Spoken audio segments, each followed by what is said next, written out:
убри аамҭа ҟалеит, абџьар шьҭаҳҵарц иҟамлеит. Иҳахьчароуп Аԥсынра, соуԥшәыл бзиа уи илка. Бымгәырҩакәаны быззыԥшыз, ҳаибабара амш аҽны. Уа уеилукаап дузыԥшны, бзиа убозар иӷәӷәаны. Уа уеилукаап, бзиа убозар иӷәӷәаны. О, уаридара, уарадо, урайда, орадарадо, урадара. Орайда, уарадо, уаридара, орадарадо, урадара. Убри аамҭа ҟалеит, абџьар шьҭаҳҵартә иҟамлеит. Иҳахьчароуп Аԥсынра, нас аиааираҳгоит иахьа. Аҳаҳаира Аԥсынра, иаҳбалароуп иԥшӡаӡа.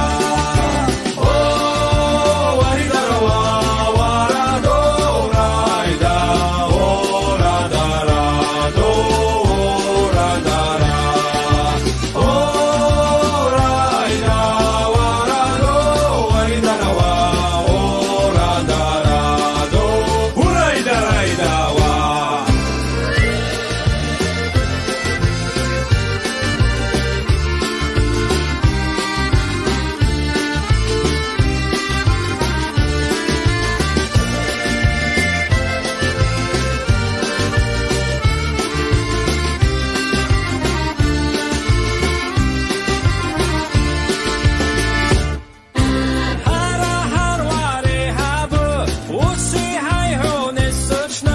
Ҳусҟаҳҵароуп шәизганы, шәызбалароуп шәыӷәӷәаны.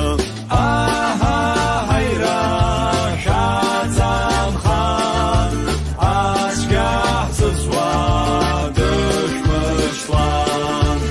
Ацәгьа ҳзызуа, дауҳашьҭӡом, дауҳашьҭӡом.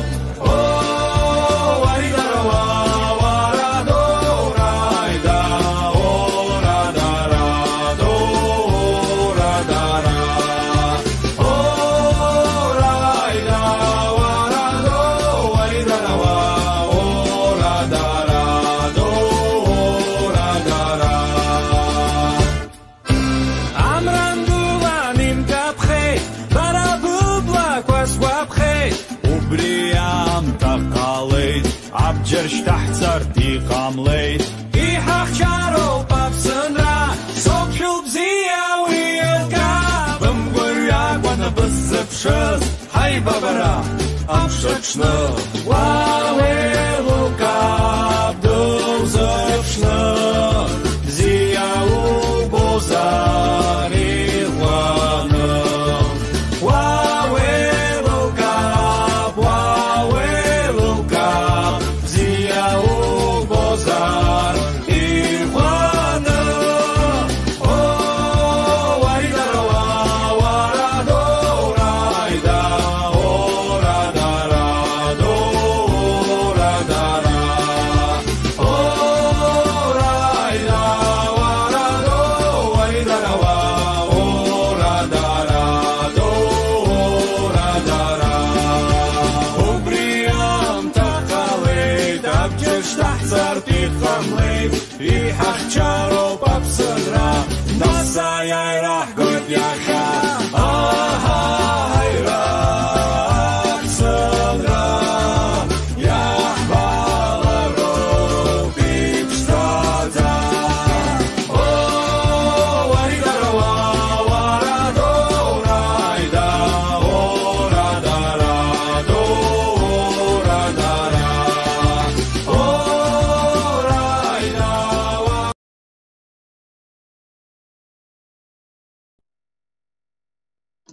Pipschaschalfu asi llepro du chekese, Mole Levent. Ankara galem Türkum Ankara galem gıbgadeko pso miselam gvape fıgızoş. İyi akşamlar Mole Video izleyicileri. Türkiye'nin Ankara şehrinden tüm Mole Video izleyicilerine saygı ve selamlarımı iletiyorum. Hoş geldiniz, hoş geldiniz diyorum yeni bir Mole Video canlı sohbet programına. Yaklaşık bir ay önce başlamış olduğumuz bir seriyi cumartesi yayın kuşağında tekrar devam ettiriyoruz efendim.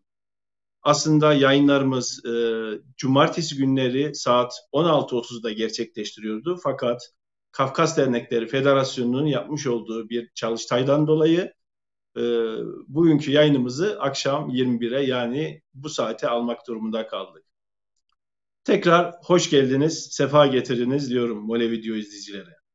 Bu serimiz neydi diye soracak olur iseniz, yerel anlamda Çerkez lezzetlerini üreten değerli üreticileri Mole Video'da konuk ederek siz değerli tüketicilerle onları tanıtmak, el yordamıyla yerel bazda bu şekilde yapan ürünleri ortaya sunan üreticileri gerek tanıtmak gerekse kültürel bir öğe olması hasebiyle bunların da kalıcı olmasını istediğimizden dolayı bu şekilde bir yayın kuşağına merhaba demiştik. Evet, yerel lezzetler kuşağının, yerel lezzetler üreticileri kuşağının serisinin 4. programında bu akşam Kocaeli Uzuntarla'ya gideceğiz. Giriş videomuzda da siz de gördünüz. Apazya'ya gittik. Apaz müziklerini dinledik, ezgilerini dinledik. İçimiz şenlenerek, şen şakrak bir şekilde yayınımıza başlayalım istedik. Umarım müziğimizi beğendiniz. Evet, fazla bekletmeden, konuyu da fazla etmeden, uzatmadan uzun tarlaya bağlanmak istiyorum değerli konuklarım. Uzun tarladan konuğumuz Ümit Ümit Akbulut, uzun tarladan konuğumuz. Ümit Bey bize abaza Çerkez peynirlerinden bahsedecek. Ümit Bey hoş geldiniz, sefa getirdiniz. Hoş bulduk. Sizler de hoş geldiniz evimize, köyümüze. Hoş bulduk efendim. Değerli zamanınızı Mole Video ile ve değerli izleyicilerimize paylaştığınız için, zaman ayırdığınız için ilk başta teşekkür etmek istiyorum Ümit Bey.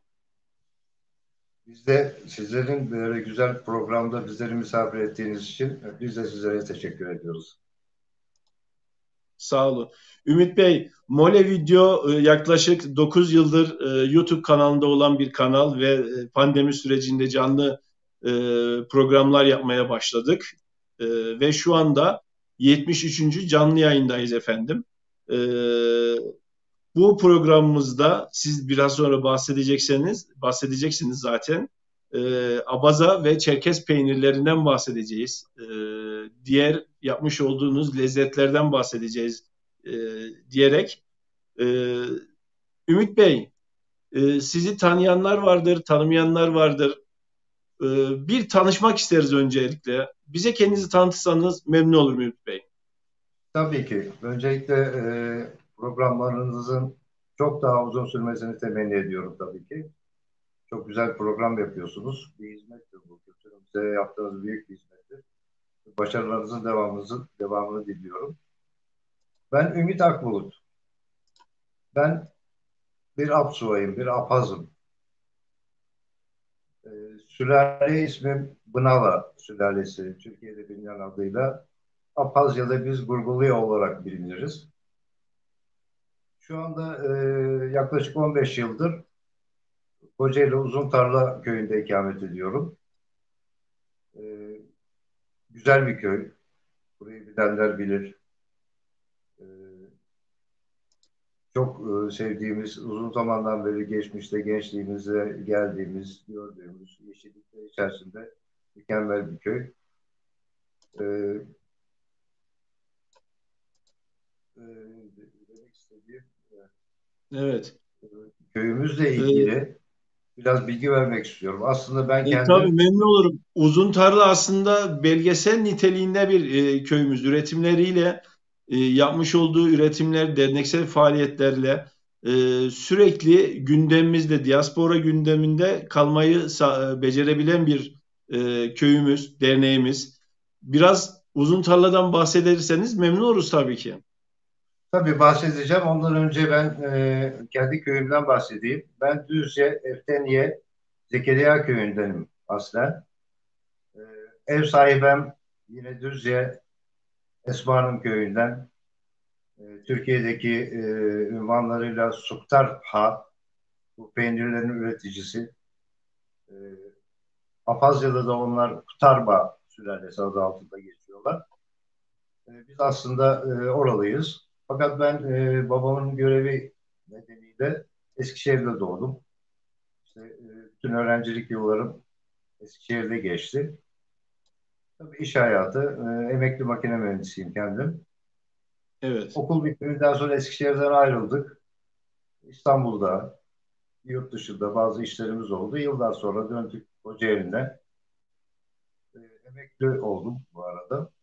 15 yıldır Uzuntarla'dayım.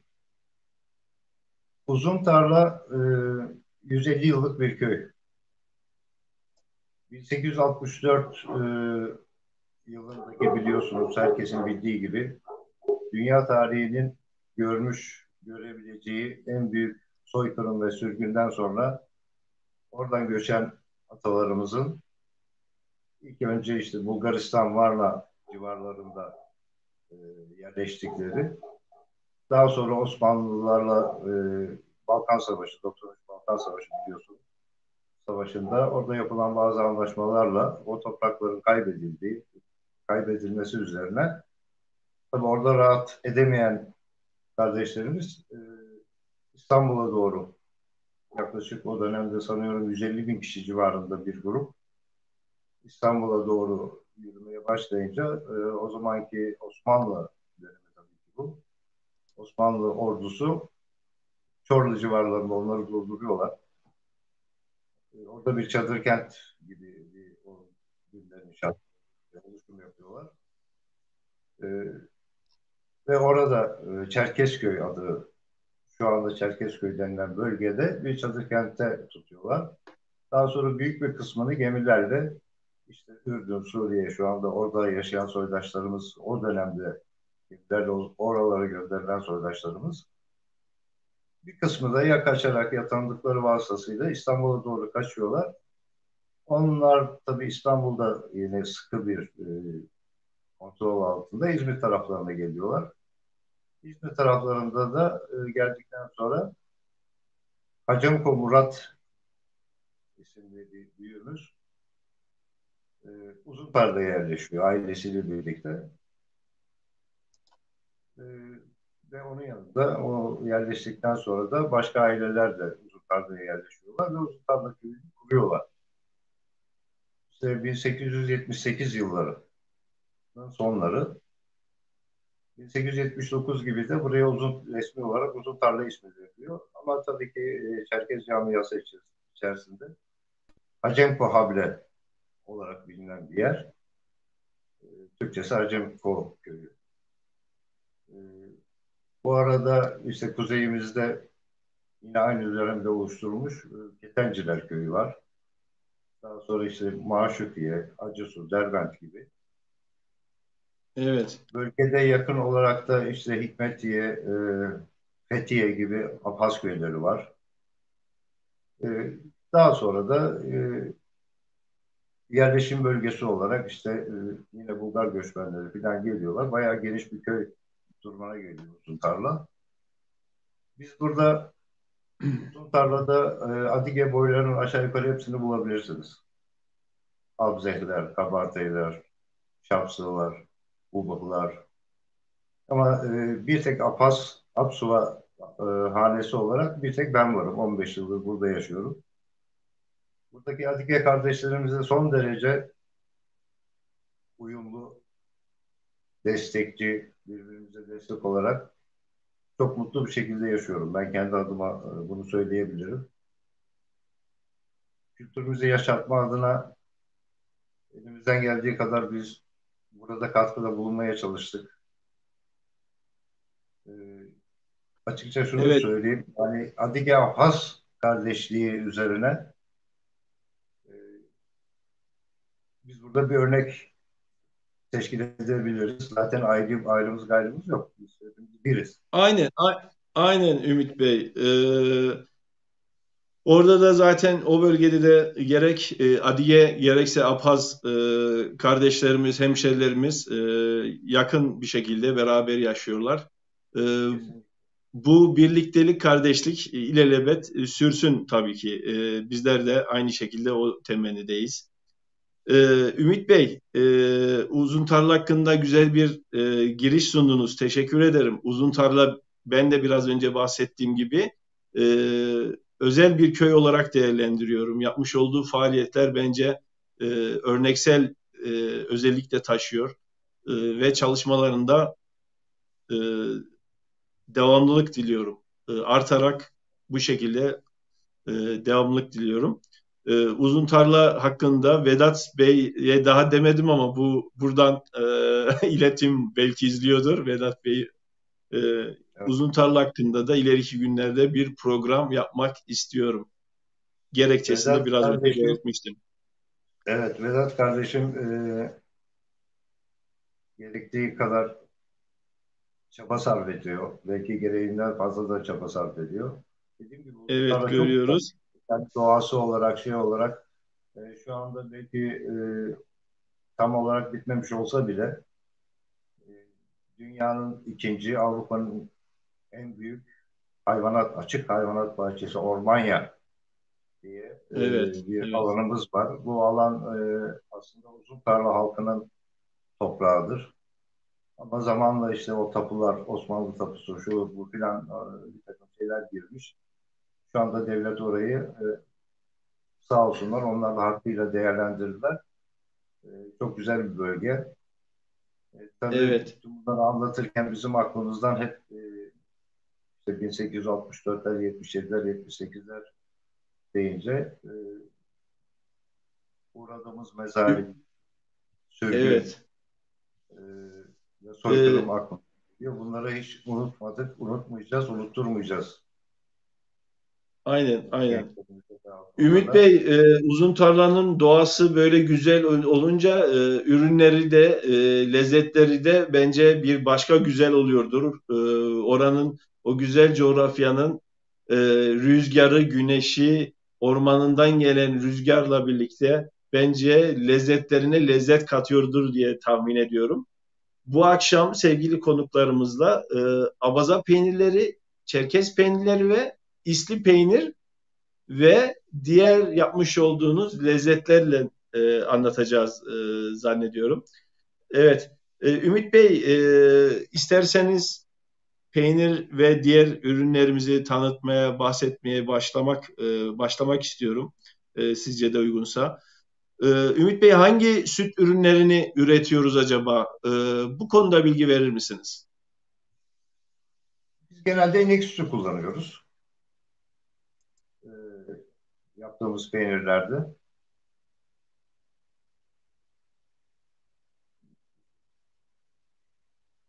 Kesildi mi? Yayında bir sıkıntı var mı? Ben de miyim?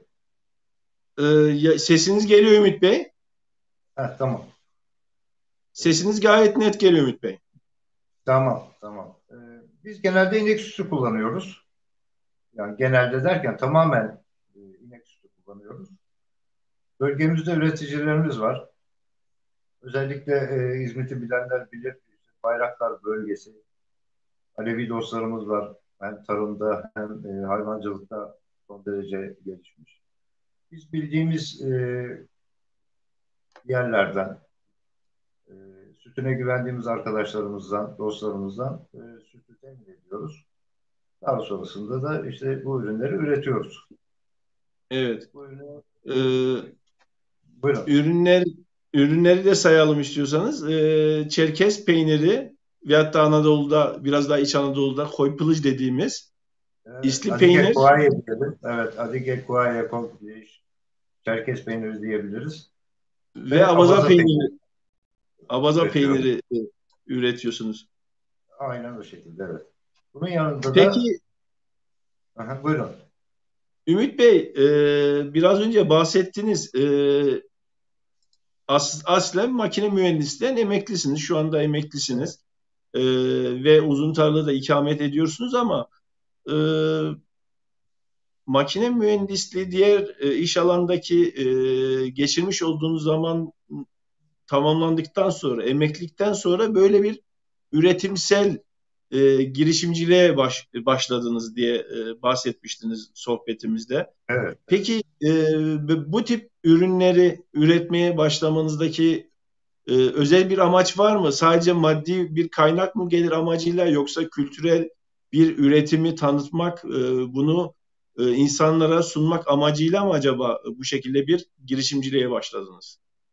Şimdi şöyle söyleyeyim, isterseniz nasıl başladığını bu işin size biraz ondan bahsedeyim.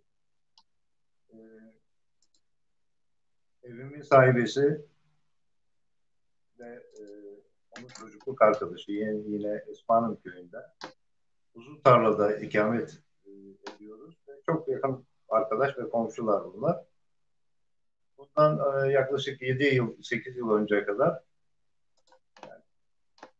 kendilerine yani boş duruyoruz, bir şeyler yapalım, bir meşgalemiz olsun babından halıç ve çiçek halıcı yapmaya başladılar.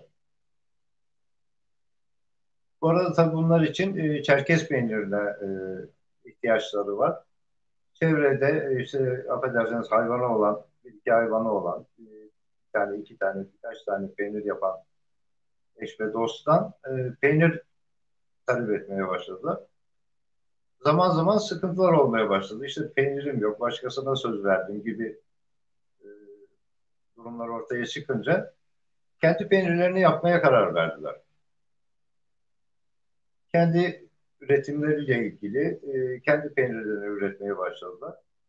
Onların peynir ürettiğini duyan eşten, dosttan insanlar onlardan ya bize de peynir yapar mısınız taleplerinde bulundular.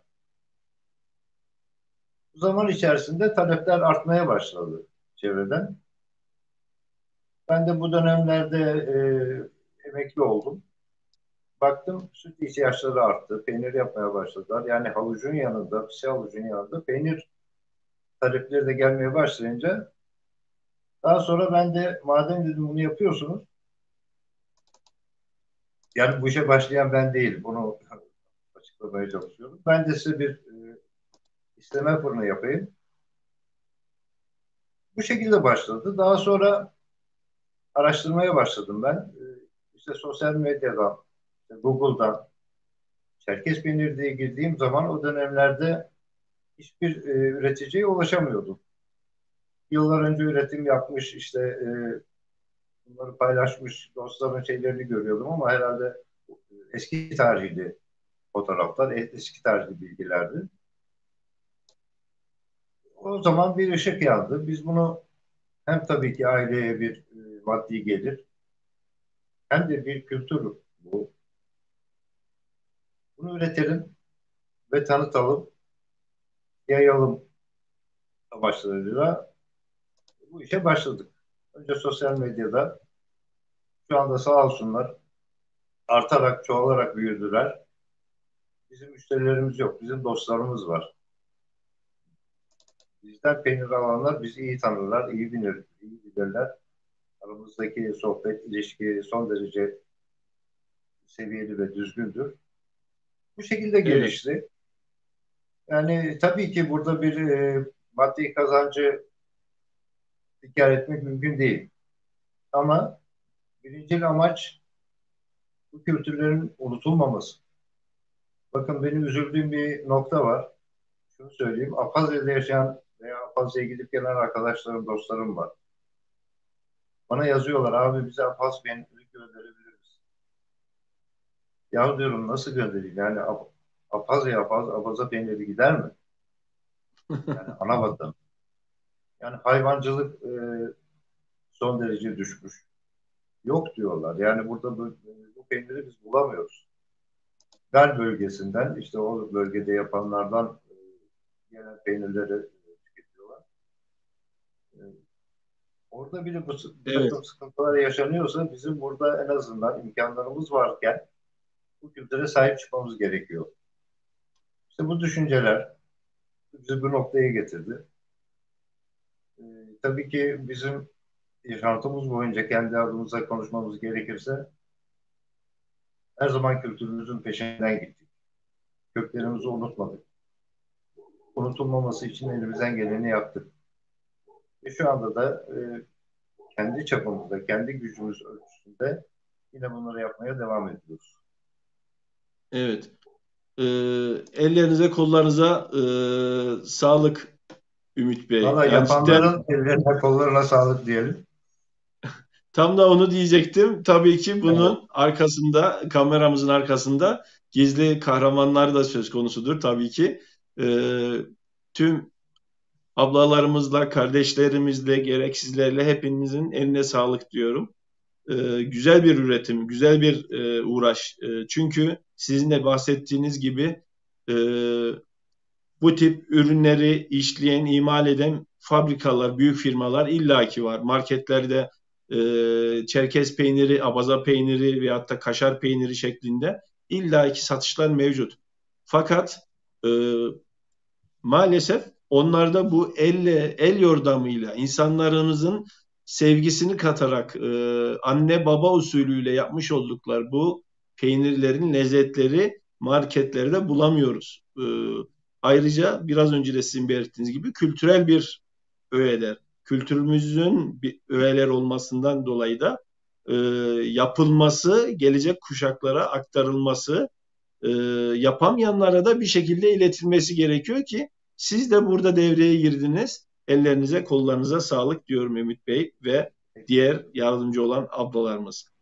Ümit Bey programın başında söylediniz. İnek sütünden yapıyorsunuz zannedersem peynirleri. Evet, evet, evet. Evet.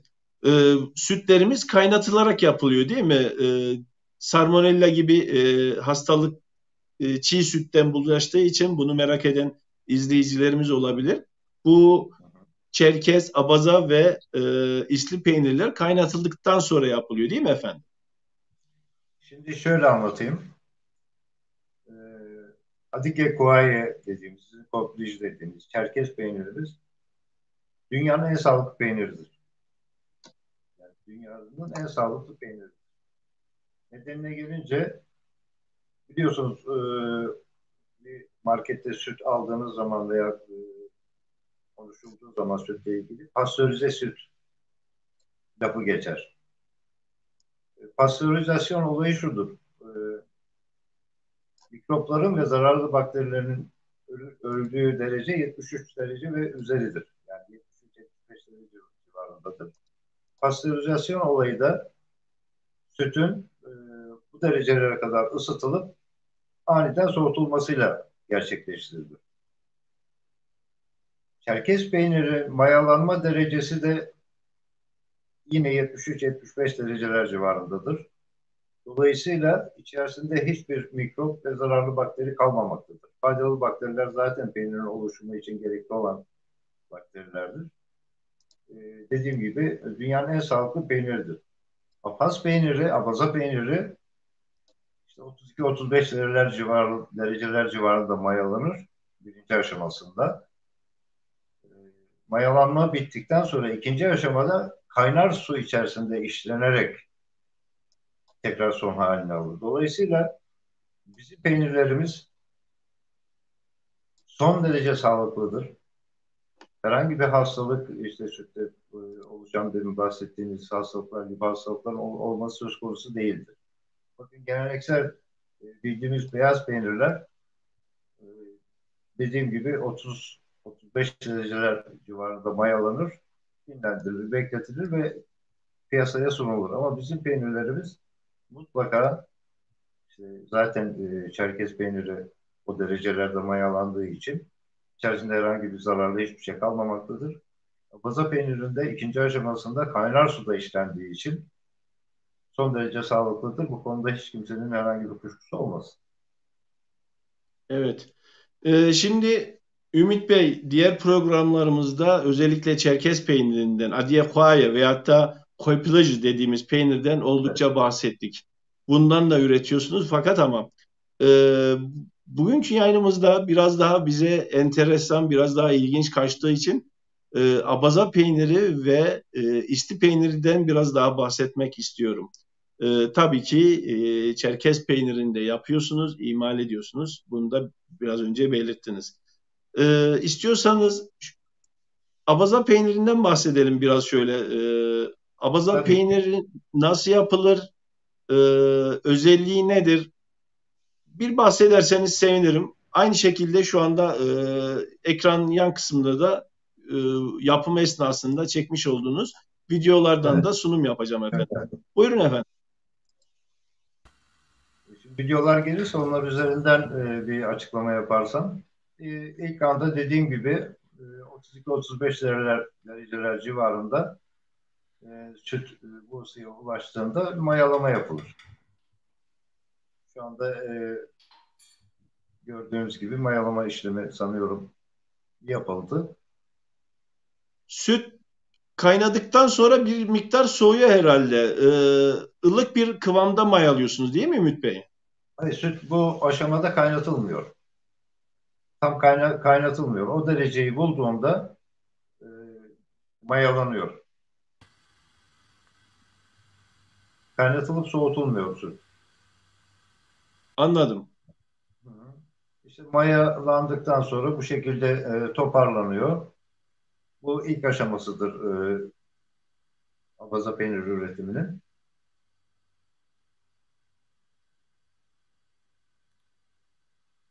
Böyle toplanıyor bu şekilde.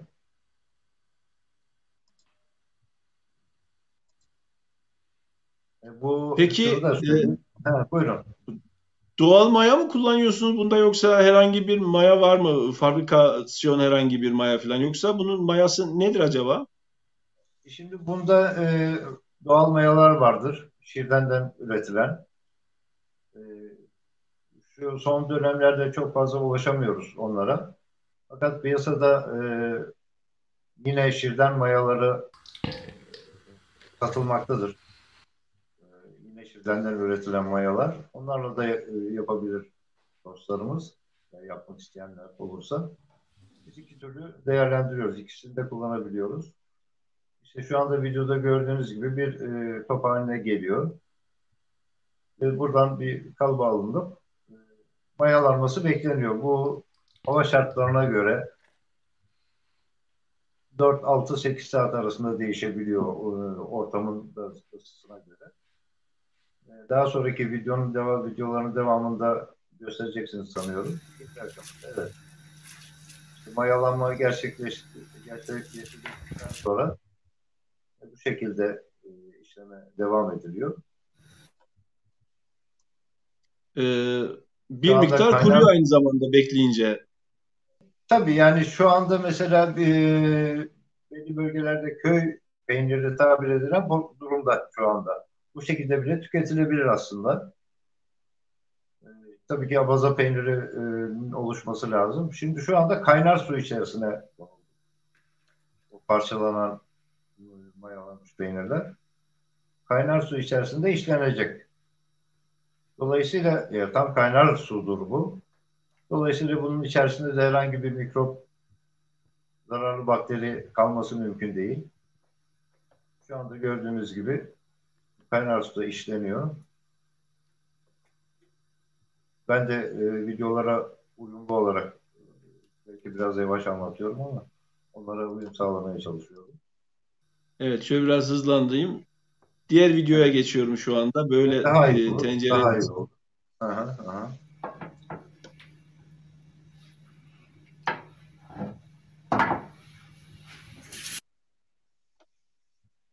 Tabii şu anda kaynar vaziyette olduğu için işlenirken elleri soğuk suyla Evet. destekliyorlar. Sıvı bir hamur kıvamını kazanmış gördüğüm kadarıyla. Tabii bir hamur kıvamında. Aslında İtalyanların mozzarella peyniri dedikleri pozisyonda şu an. Evet. Yani onların yöntemleri de benziyor. Çok benziyor. Aldıktan Diğer sonra da ama e, tadınız heh, bir video atıldı. Ha, şu anda abaza peynirinin oluşturulmasını görüyorsunuz. Böyle sündürünce de kopmuyor herhalde peynir. Tabii ki kopmuyor. Şu anda Mevlide Hanım ve Candan Hanım peynirin son haline getiriyorlar.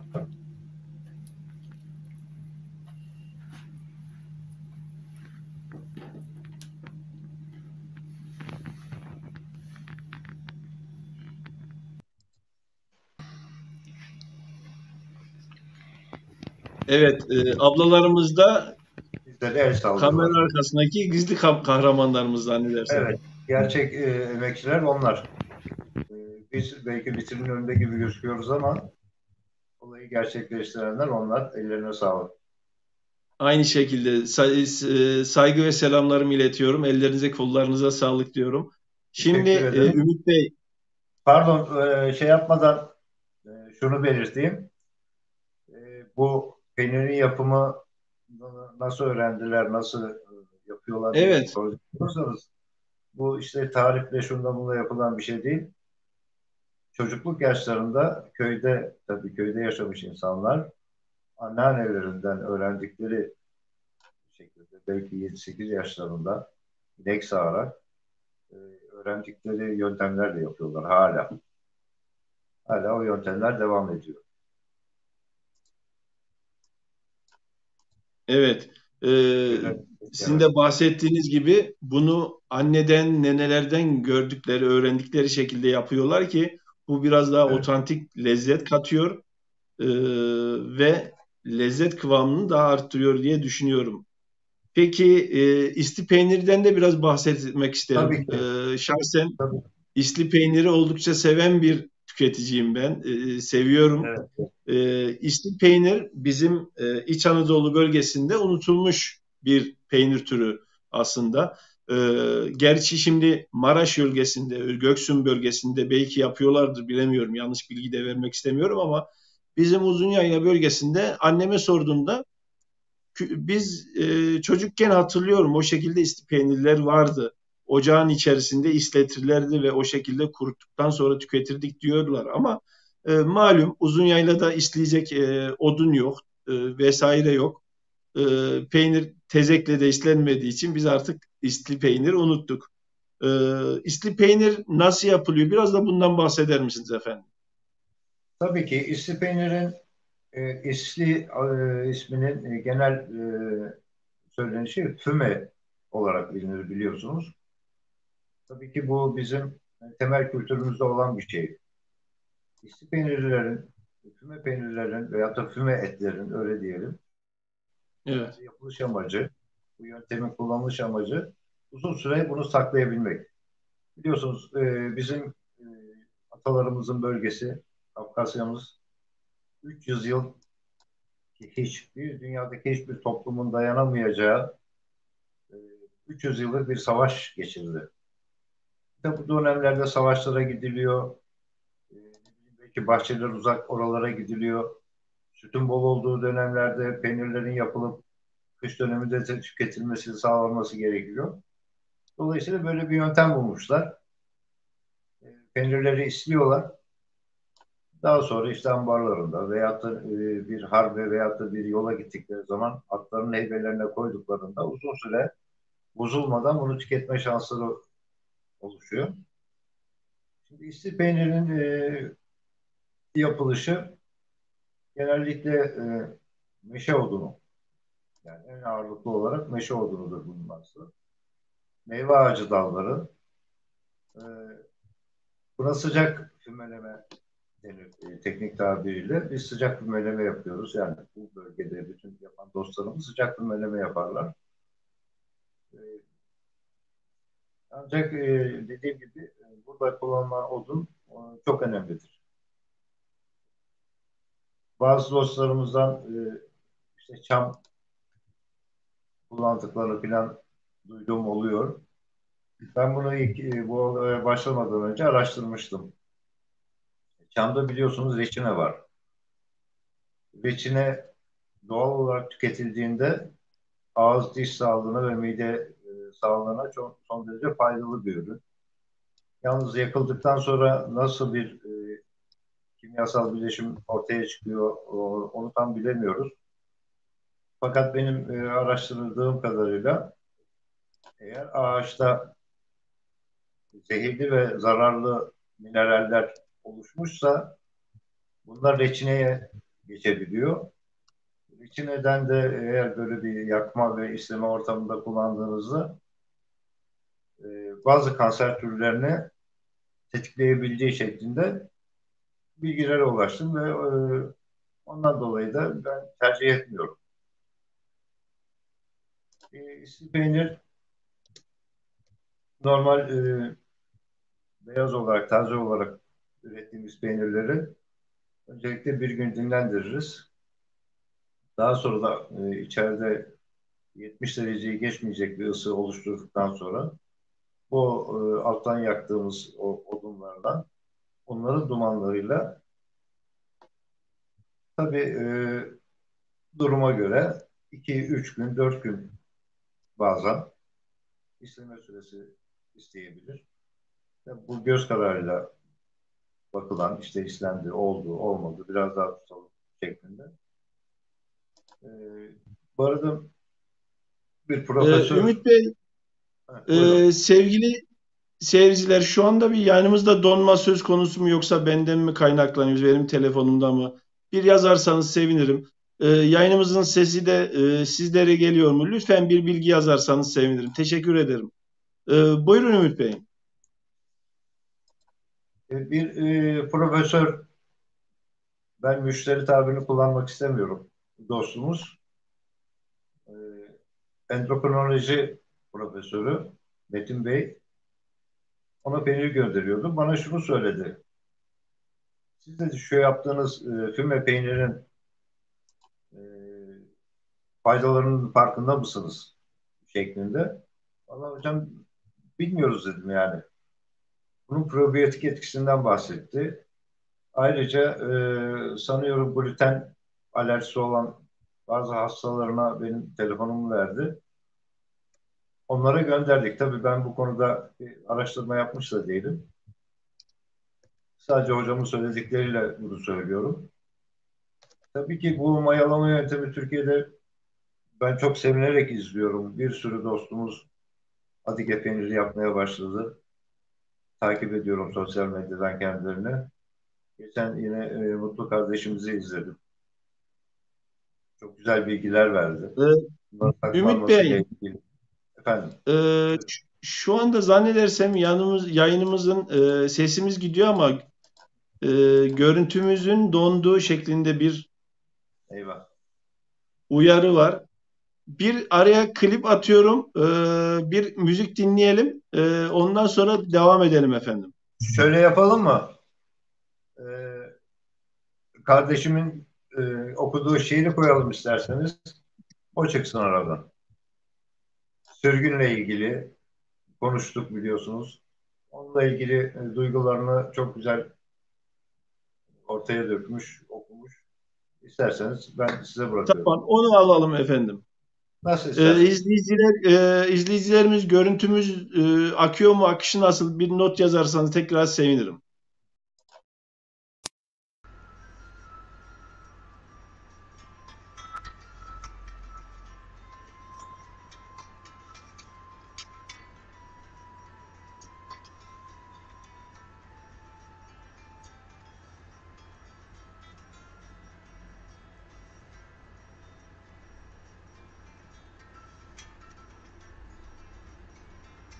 Dallarını sürgünde kırmış bir ulu ağaç. Dökülen yaprağına şimdi öylesi muhtaç. Asırlık kabuğuna işlemiş kara isi. Çok limana savurdu binlerce kimsesizi. Bir ayıplı utançken toprağımda esaret, kökünden kopsa da can, ruha miras cesaret, ölüm kurtuluşa denk, sürgün ölümden ağır, deryadan taşsa hicret asrın vicdanı sağır.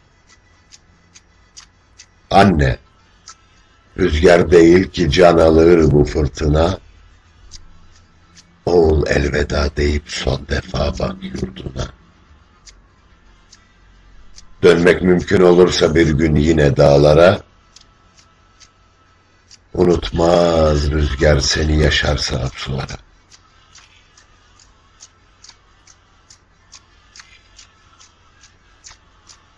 Her yürek bin sahilde bölündü bin parçaya. Güneş bu halden mahcup derdini söyler aya. Ağaçtan baltasını sakınan asil dede, verdi son nefesini bir karanlık gecede. Muhacir defterine mevta yazdılar onu. Kim hayal ederdi ki böylesi hazin sonu. Çekilip bir kenara namdum, gözyaşı döker. Vatandan ayrılmanın zalim acısı çöker. Anne, zamanı değil dile gelse alakmar. Oğul, yoruldum deme emaneti cana sar. Mümkün olursa dönmek bir gün yine dağlara. Unutmaz kuşlar seni yaşarsa apsuvara.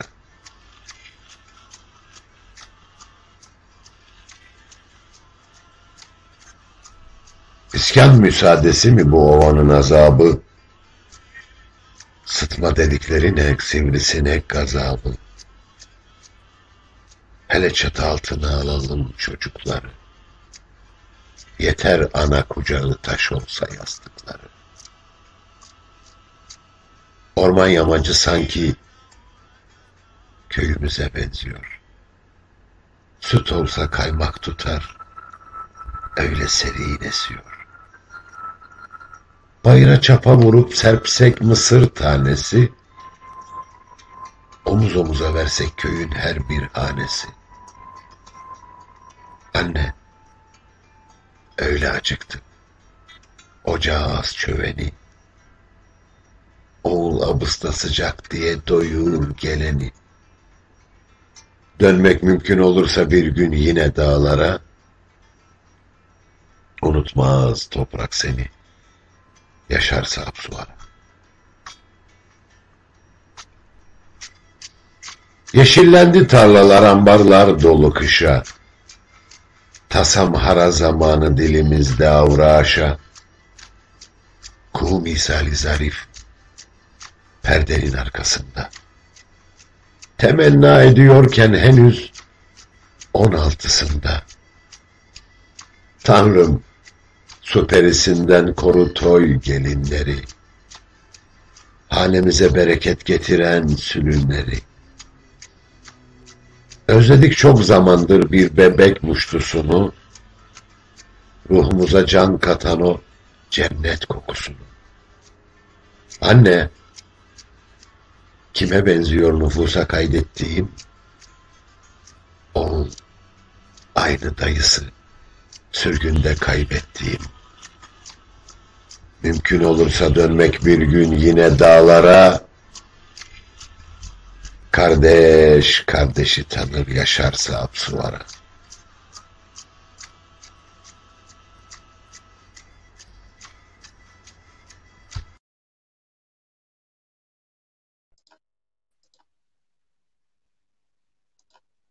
Ünal Bey'in kalemine sağlık diyorum. Sevgili seyirciler, yayınımızda kısa bir donma olmuştu bende. Sizler de iyi olduğunu belirttiniz. Teşekkür ederim. Ümit Bey, İsti Peynir'den devam ediyorduk efendim. Evet. Yayınımızda herhangi bir kesinti olmamış. O yüzden Olmamış. mutluyum, sevinçliyim. Evet. Şimdi Ümit Bey, İsti Peynir normal Çerkez peynirini fırınladıktan sonra mı Evet. yapılıyor acaba? Aynen öyle. Aynen öyle. Ümit Bey Bak, biraz daha göstereyim. gösterebilir misiniz? Bu kaç kilo efendim? Bu yaklaşık 1,5 kilo.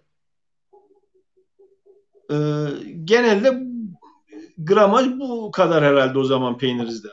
Genelde şu anda kullanılan kalıplar bu şekilde. Normalde bu da göstereyim onun tazesi.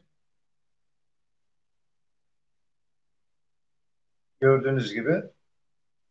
Bu kalıptan taze olarak 2 kilo civarında çıkıyor. Daha sonra işlendiği zaman bir yarım kilo kadar kaybediyor ısı altında. Evet. 2 kilodan Peki 1,5 yanınızda kadar düşüyor. abaza peyniri de var mı? Onu da gösterirsek varsa seyircilerimize.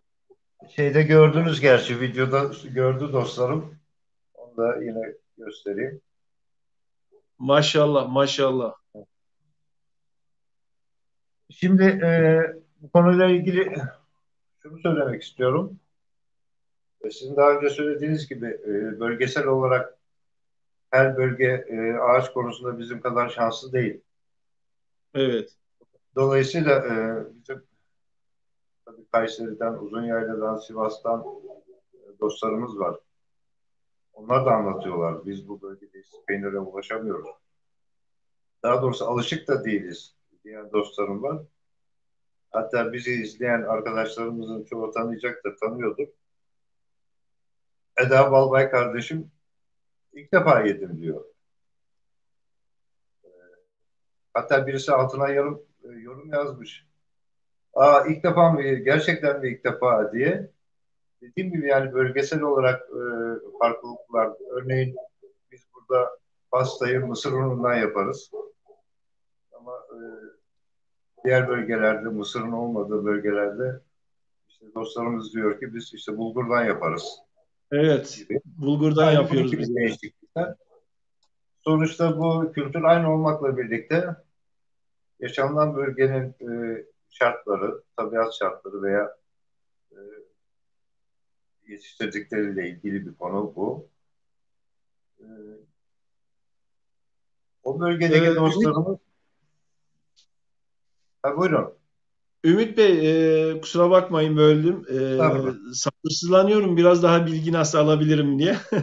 Şimdi Buyurun, buyurun. peyniri, normal peynirimizi efendim kalıbımıza koyduk. Ondan sonra bunu e, özel bir fırını mı var acaba? Bunu nerede isliyorsunuz, kurutuyorsunuz acaba? Bunun bir Tabii de bu isterken ağaç isiyle mi bunu isliyorsunuz acaba? Bundan bir bahsedelim adım adım efendim.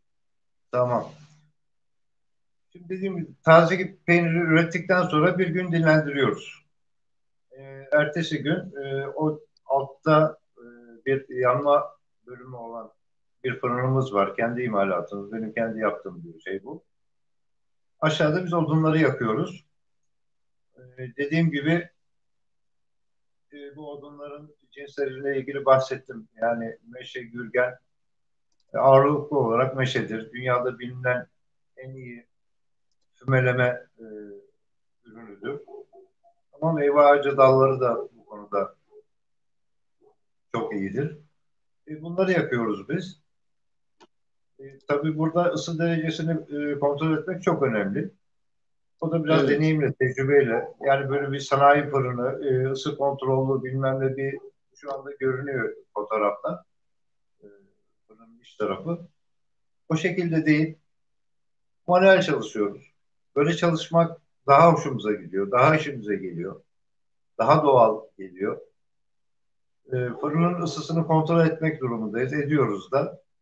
Eğer ısıyı çok yükseltirseniz peynirin dışı bir haşrak bir durum alır. İçerisi herhangi bir etkilenme görmez. Dolayısıyla en az 3 günlük, 2, 3 veya 4 günlük bir periyotta ısı istenecek şekilde ısıyı ayarlarsınız. Bu 70 derece civarlarındadır. Buna sıcak fümeleme denir.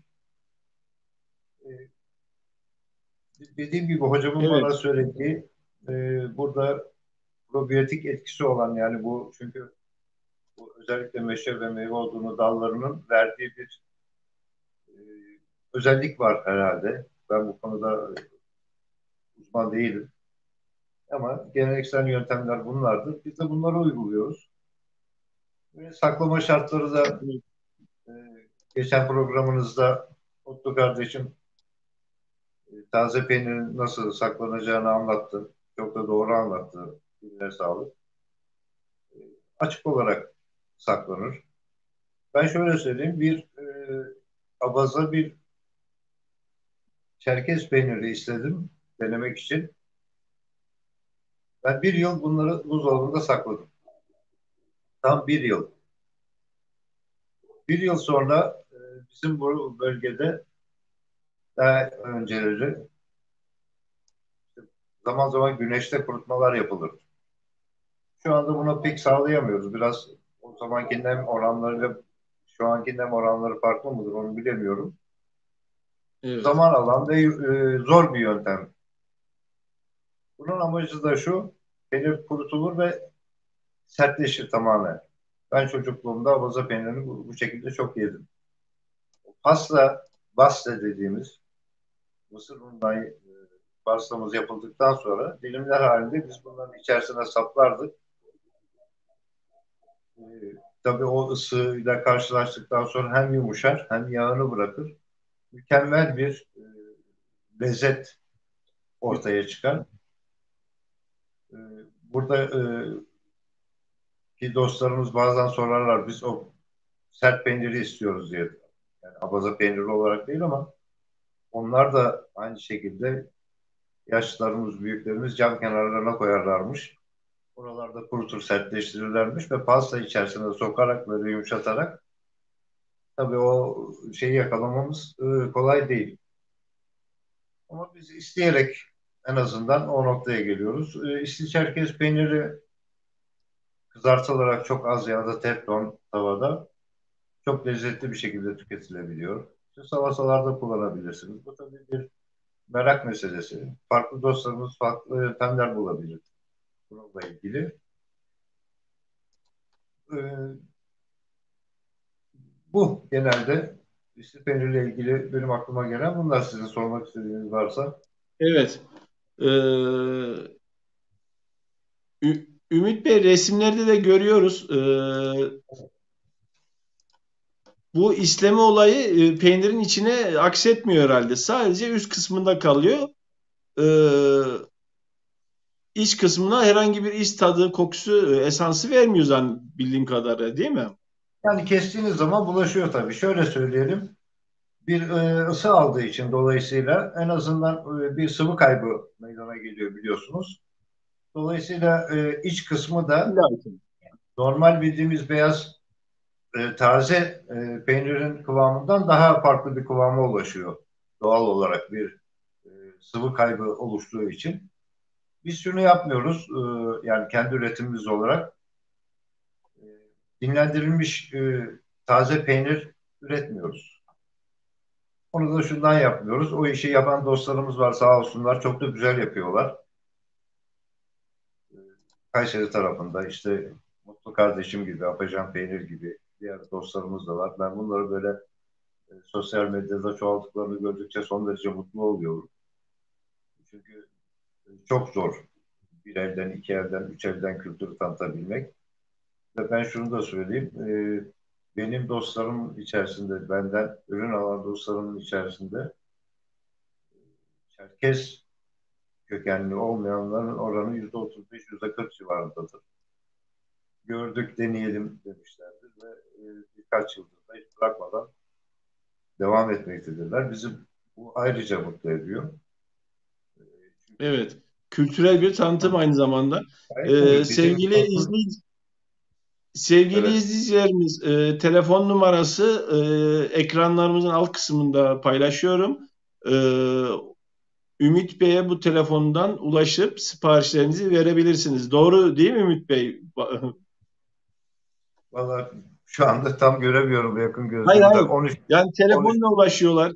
Telefon haricinde tabii ki herhangi bir ulaşabilirler. ulaşım Tabii kanalları söz konusu mu acaba? WhatsApp'tan, telefondan, e, Facebook'ta Çerkez Abaza peynirleri, Instagram'dan Çerkez peynirim sayfalarımızı ziyaret edebilirler. Orada ürünlerimizi görebilirler. Telefonlarım da var orada. Her şekilde ulaşabilirler arzu edenler. Evet.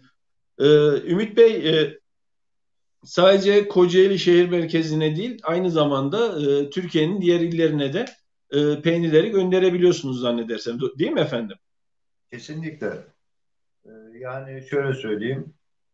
Bodrum taraflarında, Marmaris taraflarından tutun Antalya, e, Mersin, Samsun, Sivas, Adana, İstanbul, Ankara, Bursa olmak üzere. Yani Türkiye'nin aşağı yukarı her yerinden dostlarımız var sağ olsunlar.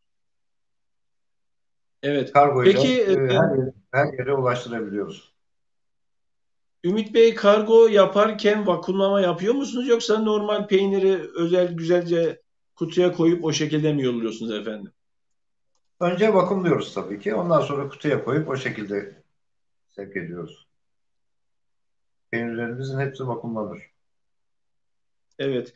Peki tuzluluk oranı nasıl? Bu saymış olduğunuz, üretmiş olduğunuz peynirler hepsi tuzlu mu efendim? Şimdi tuz normal biz normal oranda kullanırız. Fakat bu bazı dostlarımız az tuzlu isterler. Bazıları hiç tuzlu olmasın derler. Tabii ki tuz biliyorsunuz aynı zamanda bir koruyuculuk sağlayan bir üründür.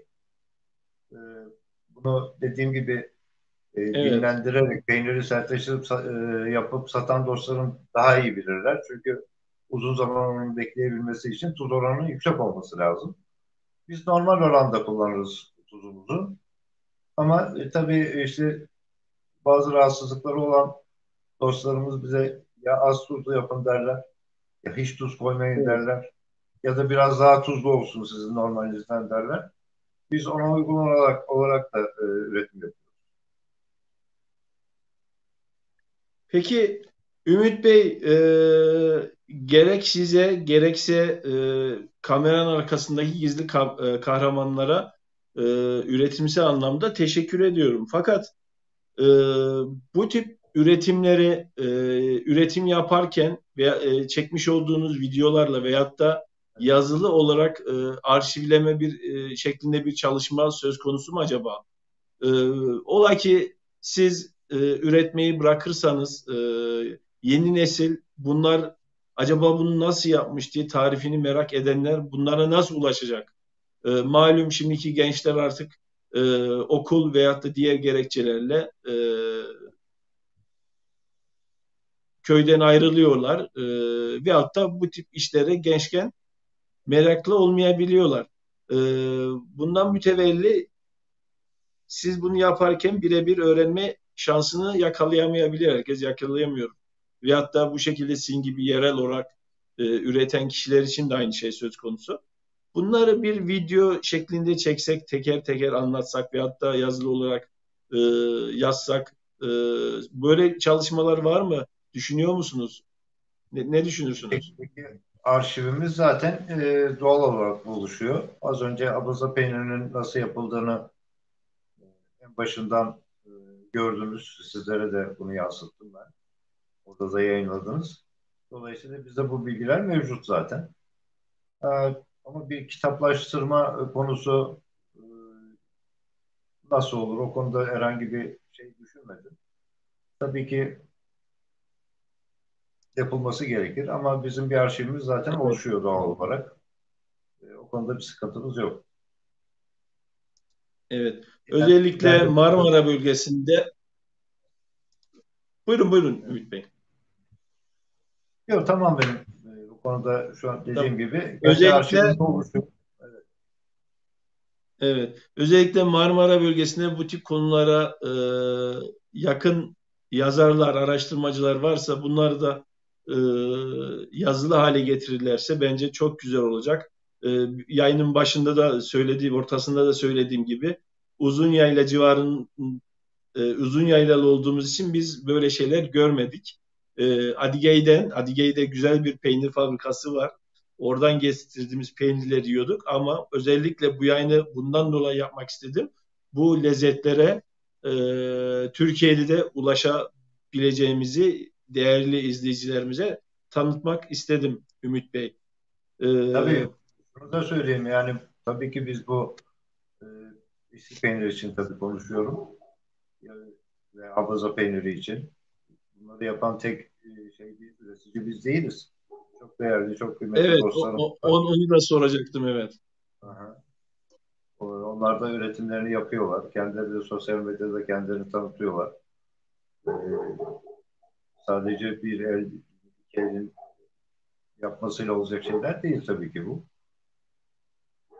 Evet. Peki, Onu da ben, soracaktım. İyi anımsattın Ümit buyurun, Bey. Peki bunu buyurun. köydekiler veyahut da şehirdekiler de tabii ki. Yani o bölgenin insanları yine yapmaya devam ediyor mu? Yani e, kendi evlerinde kendilerine yetecek şekilde veya yapıp gelecek kuşaklara, gençlere de öğretecek şekilde bir yapım söz konusu mu acaba bölgede, Marmara bölgesinde? Şimdi ben Uzuntarlı ve Ketence bizim yakınımız. E, bu bölgeler için belki söyleyebilirim. Bütün Marmara bölgesi için bir şey söyleyemem doğal olarak. Ama ilk yıllarda ben şunlara şahit oluyordum. Yani tabii ülkenin genel yapısıyla ilgili, genel ekonomik durumuyla da ilgili bazı şeyler biliyorsunuz. İnsanların evlerinde affedersiniz bir tane iki tane hayvanı oluyordu. Dolayısıyla oradan elde ettikleri sütlerle kendi peynirlerini yapıyorlardı. Bir bidon içerisinde ben buna kendi gözlerimle şahit oldum. Bir bidon içerisinde odun yakarak onun üzerinde kendi belki de birkaç tanesini eşine dostuna gönderiyor veya satıyor. E, o anlamda pek kaldığını düşünmüyorum. Çünkü e, işte yem pahalı, hayvan yetiştirme maliyetleri son derece yükseldi. Dolayısıyla Evet, herkes hayvanlarını sattı. Ama ticari anlamda maalesef. bizim gibi gerçi ben kendimi tam ticari olarak görmüyorum. Yarı ticari olarak düşünüyorum. Ama bizim gibi ticari anlamda üretim yapan dostlarımız var.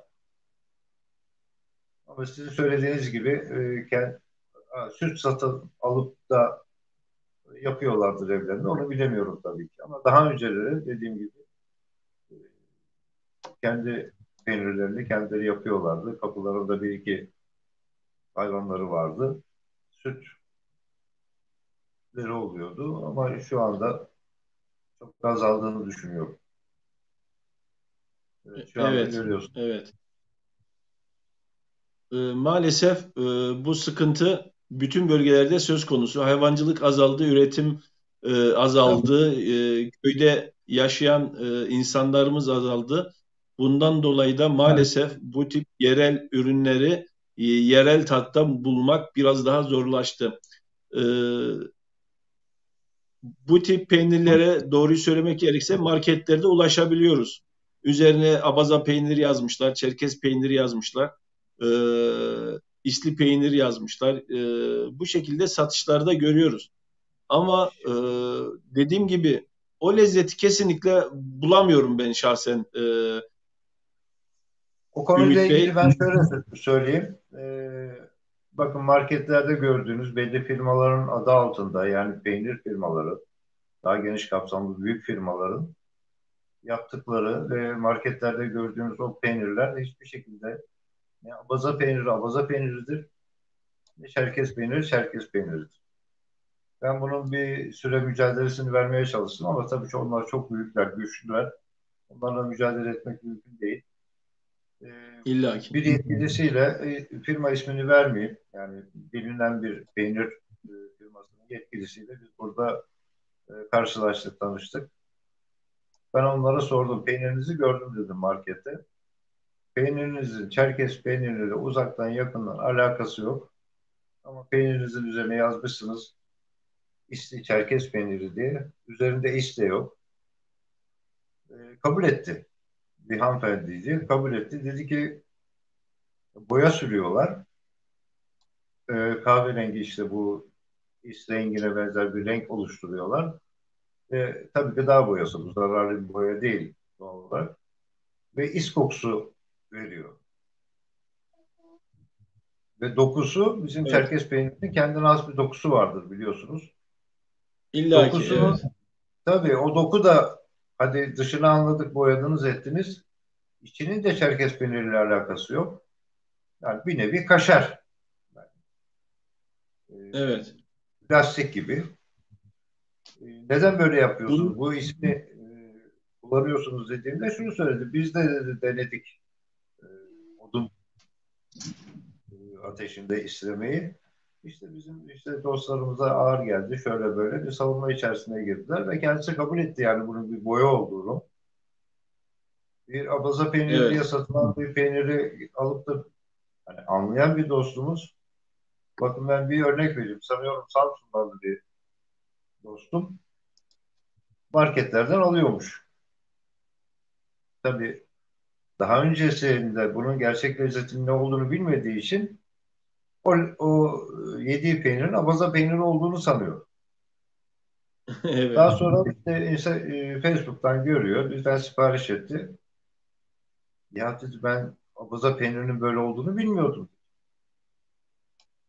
Yani şuraya getirmek istiyorum. Fabrikaların ve bazı çiftliklerin ürettiği peynirlerin abaza peyniriyle, Çerkez peyniriyle uzaktan yakından alakası yoktur. Şunu da söyleyeyim ben burada. Bir hakkı teslim etmek lazım.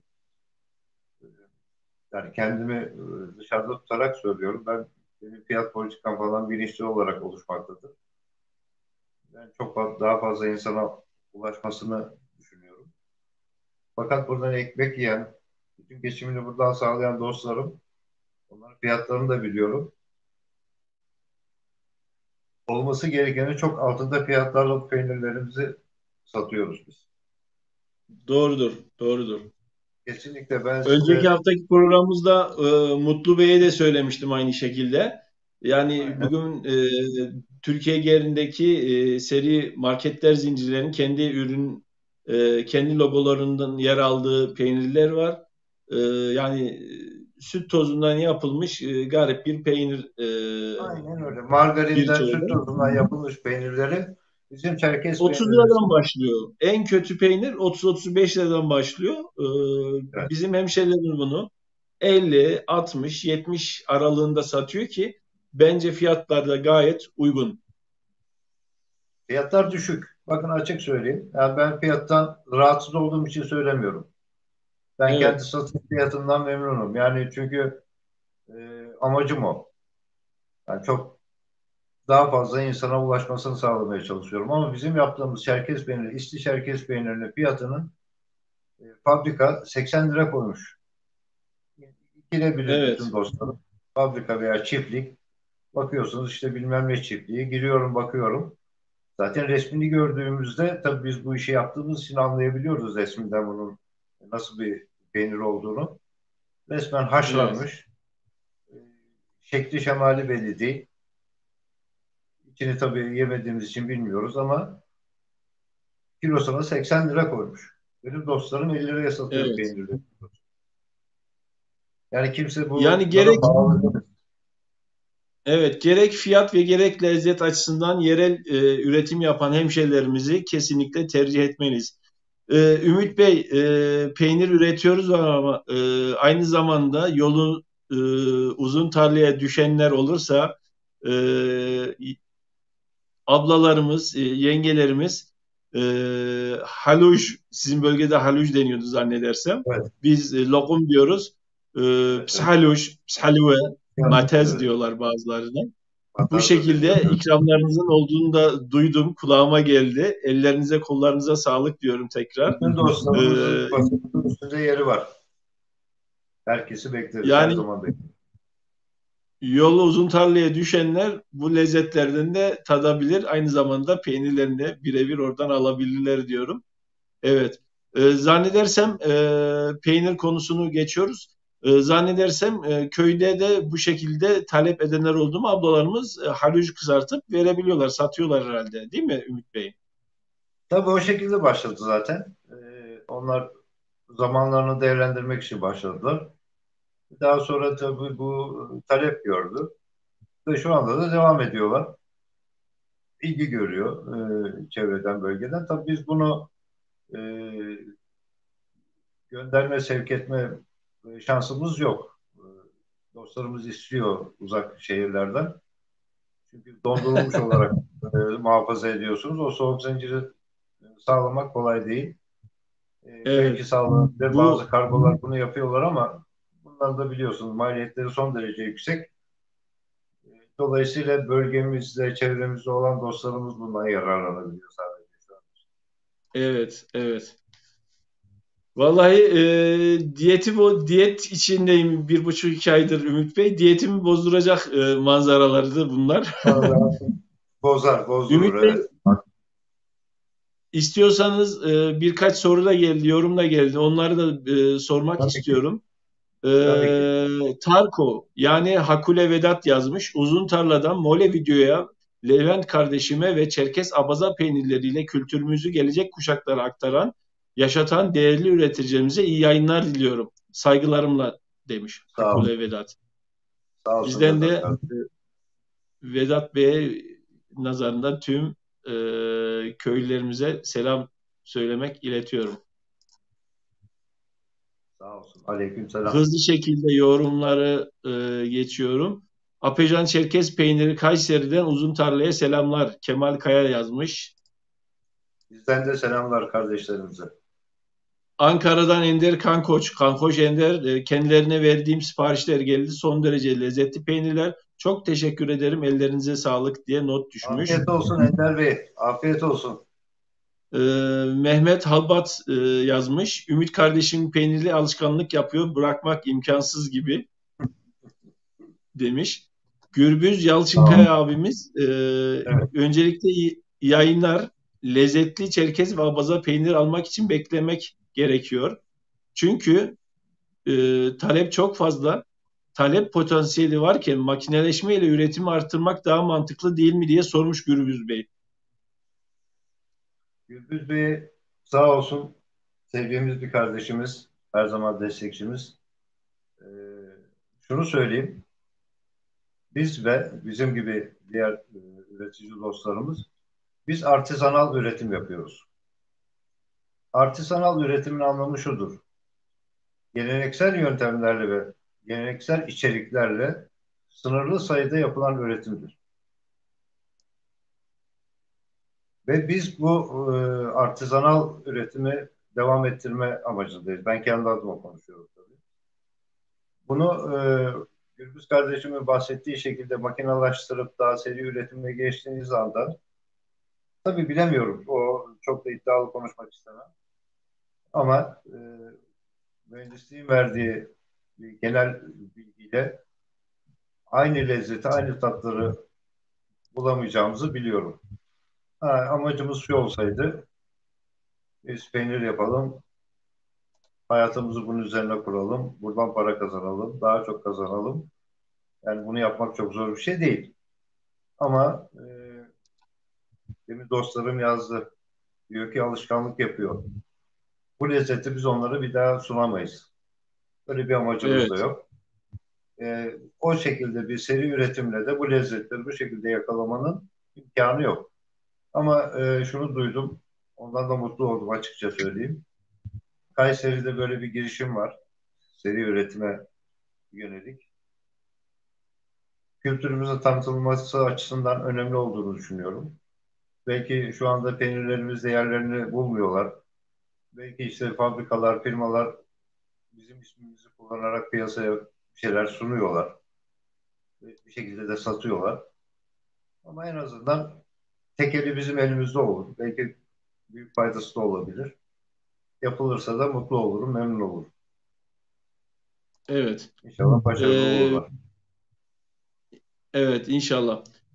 Vedat Bey gene bir yorum düşmüş. Çerkez Abaza peynirlerin yanı sıra başka ürünleriniz olduğunu biliyoruz. Bu ürünleriyle Kocaeli'de Unutulmuş Değerler Festivali'nin Of, pardon.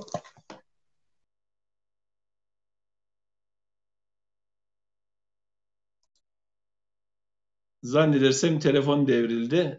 Tekrar girerler zannederim. Son birkaç yorumu da e, soruları da aldıktan sonra yayınımız güzel bir müzikle tamamlayacağız. Evet sevgili Mole video izleyicileri bu hafta serimizin 4. videosunu sizlerle paylaşıyoruz. Sizlerle birlikteyiz. Mole Video'da yarın akşam İskenderun'dan yayın gerçekleştireceğiz. Hemen kitabımı alayım.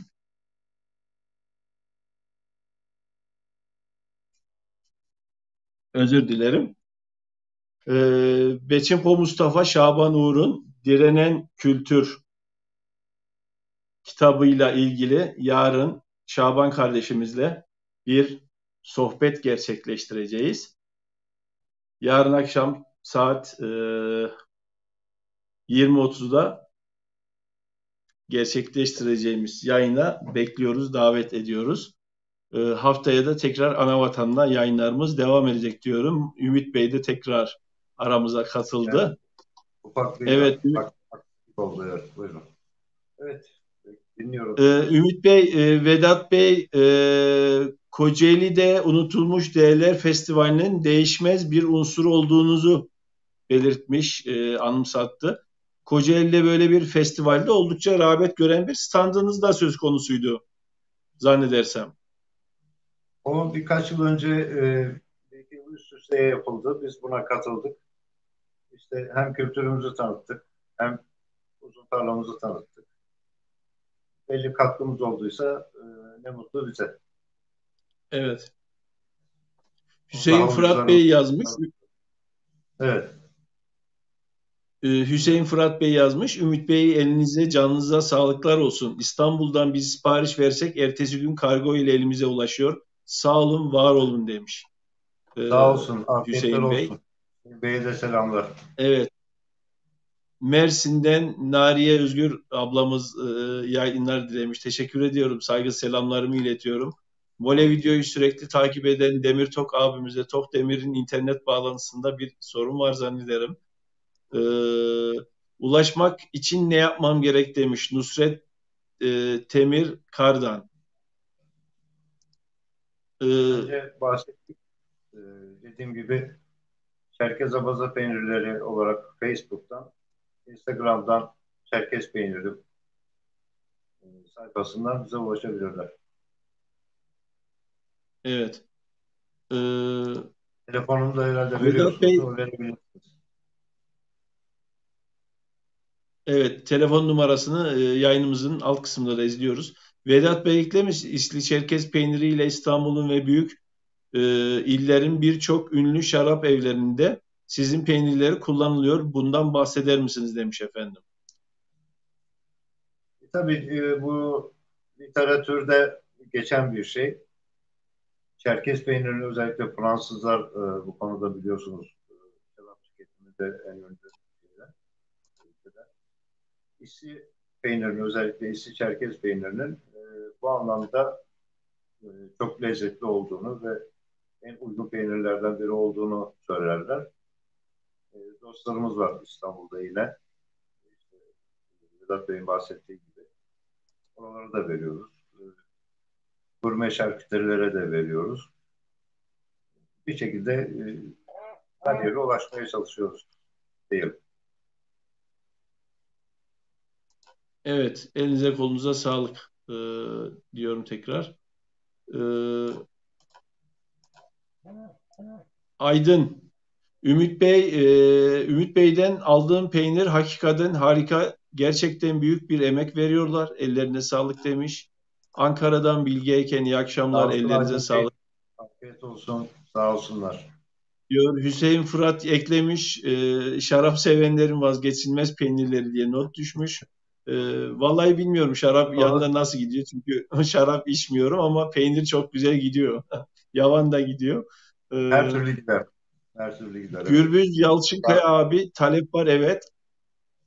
Arzı artırırsak güzel olur. Köylerimiz bu şekilde koruyabilir ve ekonomik imkanlarını geliştirebiliriz diye Gürbüz Bey'in sorusuna Aydın Bey de bir yorum katmış.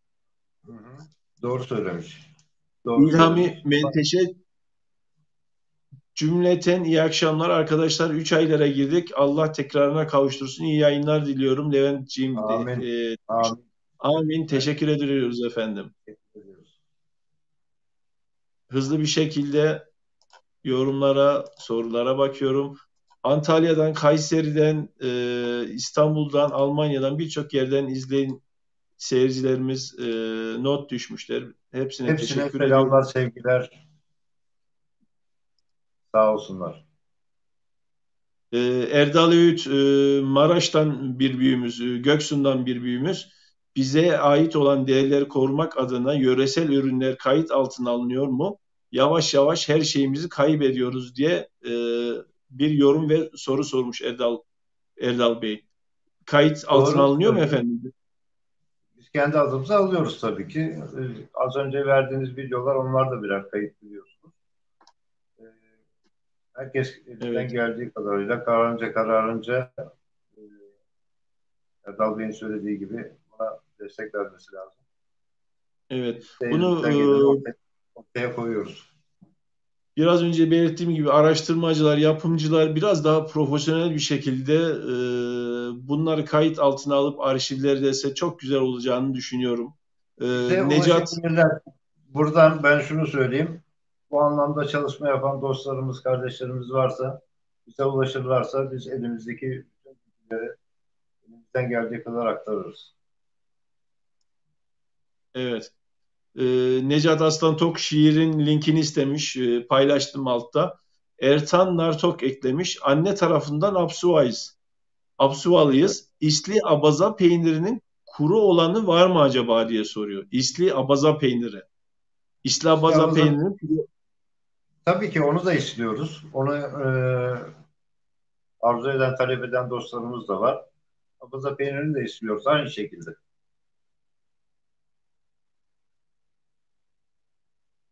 Ama ben e, onun neyi sorduğunu anladım.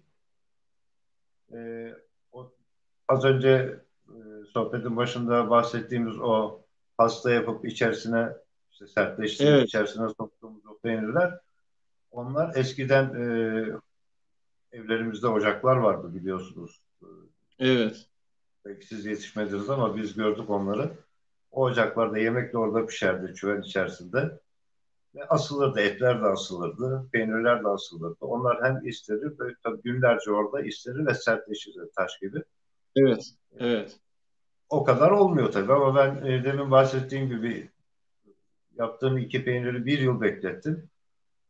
E, Denemek için, test etmek için. Yani mükemmel bir şekilde. Şimdi benim bilgi aldığım, bu işe ilk başladığım dönemlerde e, çok destek olan bir kardeşimden de bahsetmek istiyorum.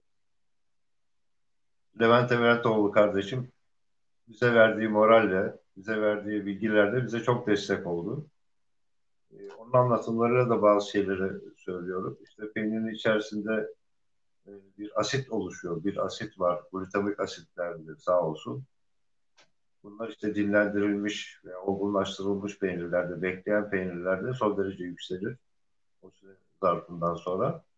Ve damakta müthiş bir lezzet bırakır. Bir lezzet şeyidir evet. bu. Bu E, arada hazır Levent'ten açılmışken bir iki teşekkür etmeme müsaade edersen. Levent kardeşime, Levent Leventoğlu, selamlarımı, sevgilerimi gönderiyorum. Çok destek oldu gerçekten. Bize moral desteği verdi. Yaptığımız işin doğru olduğunu bize anlattı. Biz belki biraz çekingen davranıyorduk o dönemlerde. Ama doğru yoldasınız, doğru iş yapıyorsunuz diye bizi yüreklendirdi. Ayrıca teknik bilgiler de aldı kendisinden. Yine Vedat kardeşim, evet, Vedat Eroğlu, onun da desteklerini çok gördük, sağ olsun. Son dönemde Gürbüz kardeşim zaten elinde kamçı, bizi kamçılamaya boyuna uğraşıyor. O da çok bizi destekler. Ve peynir konusunda da sağ aşağı olsunlar, yukarı var olsunlar. Evet, uzmandır. Türkiye'de kim ne e, üretiyor, almıştır, tatmıştır, yemiştir. Hepsini bilir. Ne olduğunu bilir. Ona da evet, teşekkürlerimi söylüyorum buradan. evet, Bir de bir kişiye daha teşekkür edeceğim. Tabii çok bütün bizden peynir talep eden dostlarıma da teşekkür ediyorum ama e, Kafkas kökenli olmamasına rağmen böyle canla başla bizi destekleyen bir dostum var. Deniz Hanım var. Deniz Hanım, Deniz Tabrizi, sanıyorum soyadı Tebriz'den geliyor, bilmiyorum. Çok sağ olsun. Ona da teşekkür ediyorum. Çok son derece samimiyetiyle bizi çok destekliyor. Ona da buradan el sallıyorum. Teşekkürlerimi iletiyorum. Evet, devam Evet, edelim. Buyurun. evet. Fırsatı verdiğiniz için teşekkür ederim ayrıca. Ben teşekkür ederim. Orhan Alman Bey, Ömer Özbek Bey, benim çocukluğumda anneannem yapardı. Bacada kurutur, çok kuru olarak yerdim. Düzceliyim, Evet, yaş 60. En kısa zamanda sipariş vereceğim diye not düşmüş efendim. bekleriz. Bakalım aynı tadı alabilecek miyim diyor. İnşallah o nenelerinizin yaptığı tadı alırsınız diyorum ama dünya değişti, sütler değişti, biraz değişiyor Evet, evet. illaki. Bundan Keşke o bütün tatları bulabilsek. Ha, hiçbir şeyde o günlerin tatlarını bulamıyoruz.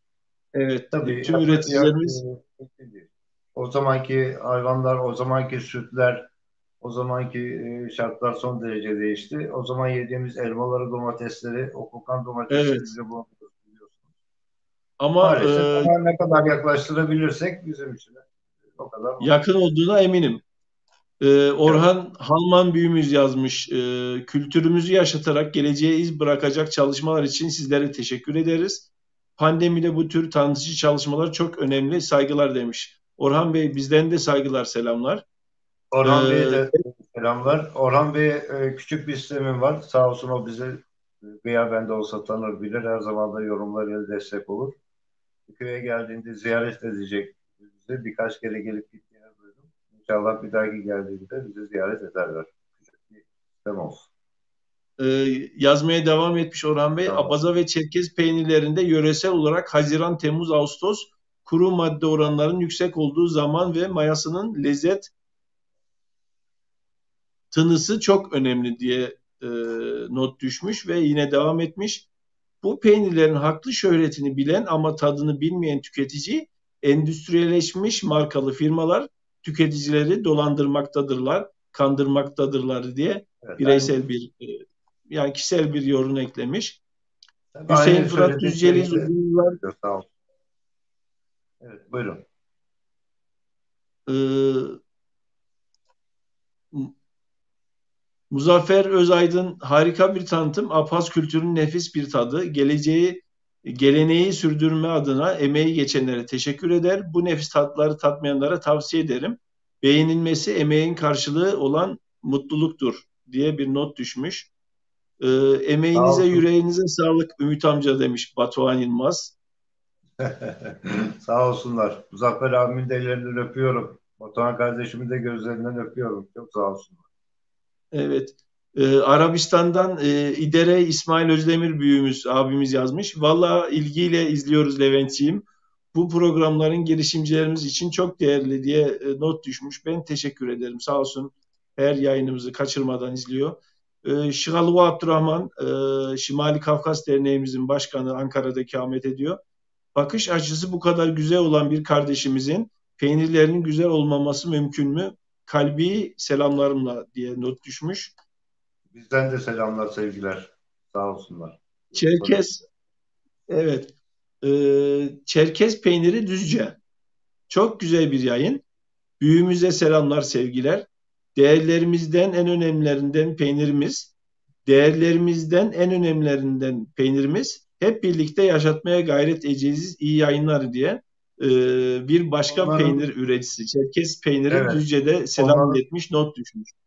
sağ olsun, onları da izliyorum, takip ediyorum. Onlara da başarılar diliyorum. Ellerine, emeklerine sağlık, bırakmasınlar, devam etsinler. Evet. Kendileriyle de iletişim kurmadım ama ileride Çerkez peyniri Düzce ile de iletişim kurarak listemde mevcutlar. Buradan da Tabii, kulaklarına kar suyu kaçırmış olayım. tabii. Ve son yorumumuz Abıste'ye bandırılan ortasında tereyağı ile geçmişte olduğu gibi kuru aç diye yazmış Ertan Evet, Nartok. evet, evet. Evet Ümit Bey yorumları, soruları da aldık. Seyircilerimizle son olarak paylaşmak istediğiniz herhangi bir husus var mı efendim? Ee, Ben öncelikle tabii demin genel bazı teşekkürlerimi yaptım. Ben size de çok çok teşekkür ediyorum. Ee, yaptığımız işin birbirinden çok fazla farkı yok. E, Genel anlamı itibariyle söylüyorum tabii ki. Kültürümüzü tanıtmak. Hepimiz farklı yöntemlerle bunu yapmaya çalışıyoruz. Siz de bir genç kardeşimiz olarak çok güzel bir iş yapıyorsunuz.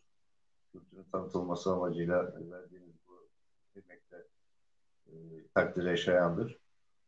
Öncelikle böyle bir şansı bize verdiğiniz için çok teşekkür ediyorum. Onun haricinde de sanıyorum kendimizi anlatabildik.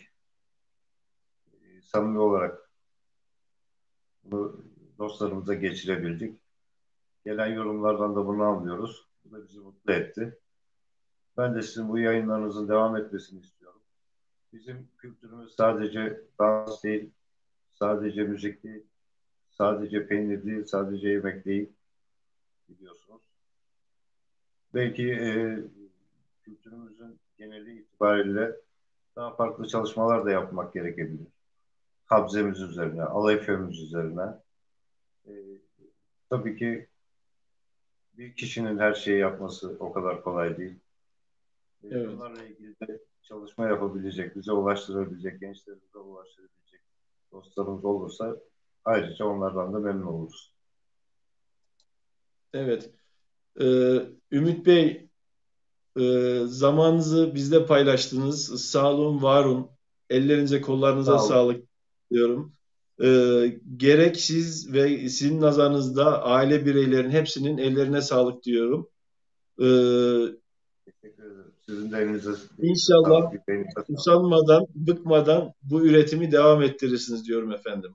Sağ olun, İnşallah var olun. Allah versin. Bizi izleyen, izleyemeyen bütün dostlara selam. Hepsinin yaşamı huzurla, mutlulukla, sağlıkla geçsin diliyorum. Herkese iyi akşamlar diliyorum. Teşekkür ederim. Sevgili Molevi izleyicileri, bu akşam Ankara merkez stüdyolarımızdan Kocaeli Uzuntarla'ya bağlanarak Ümit Bey'le güzel bir sohbet gerçekleştirdik. Sohbetimizde abaza peyniri, isli peynir ve Çerkez peyniri üzerine yapmış olduğu çalışmalardan kısa bilgiler temin etmeye çalıştık. Şu anda ekranın alt kısmında da okuyabiliyorsunuz. Telefon numarasından Ümit Bey'e ulaşarak sipariş verebiliyorsunuz efendim. Bir konuyu daha belirttikten sonra Mole Video yayınlar hakkında güzel bir kliple yayınımızı sonlandırmak istiyorum. Hatta 2 klip. Madem konumuz abaza peyniri ve Çerkez peyniri, 2 farklı bölgeden klip koyayım müsaadelerinizle. Efendim, bugün yapmış olduğumuz bu serimizin 4. yayınıydı. Haftaya da inşallah bu yayınımız cumartesi devam edecek. Şöyle bir değişiklik yapmayı düşünüyorum bu yayınımızda. Levent Çerkez lezzet üreticileri peynirden başka bir şey yapmıyor diye eleştiriler alıyorum, serzenişler alıyorum. Tamamen haklılar. Bu lezzetleri üretenlerin yanında hem üretip hem pişirip halka arz eden lezzet mekanlarımız var efendim. Tabii ki onlarca ürün arasında sadece bir Çerkez, abaza lezzeti değil, menüsünün büyük bir çoğunluğu Çerkez, abaza mutfağından, Oset mutfağından yemeklerin, ürünlerin, gıdaların oluşturduğu işletmelerimiz de söz konusu. Bundan dolayı da bu yayın kuşağımızı biraz daha kapsamını genişleterek bu tip mekanlarla da sohbetler gerçekleştireceğiz efendim. Haftaya cumartesiye inşallah bu şekilde bir mekanla 5. bölümümüzü gerçekleştireceğiz. Buradaki amaç sevgili konuklar ne diye anımsatacak olursak, yerel üreticilerimizi Mole Video'nun yetiştiği oranda, tanıtabildiği oranda siz değerli tüketicilere, siz değerli izleyenlerimize tanıtmak, üretimlerine katkıda bulunmak, müşteri olacak, talep olmadan arz olmaz sevgili izleyiciler. O yüzden talep kısmına bir nebze olsun katkı yapabilirsek ne mutlu diyoruz. Bu şekilde üretim yapanlar, işletmecileri bulunan hemşehrilerimiz varsa Bu yayınlarda herhangi bir ücret istemeden yaptığımızı özellikle belirtiyorum. Çerkez parasıyla bu yayınlarımızı gerçekleştiriyoruz ve mutlu oluyoruz. Bu şekilde girişimleri olan, üretimleri olan hemşehrilerimizi de Mole Video'ya davet ediyorum. Evet, yarın akşam İskenderun'a bağlanacağız.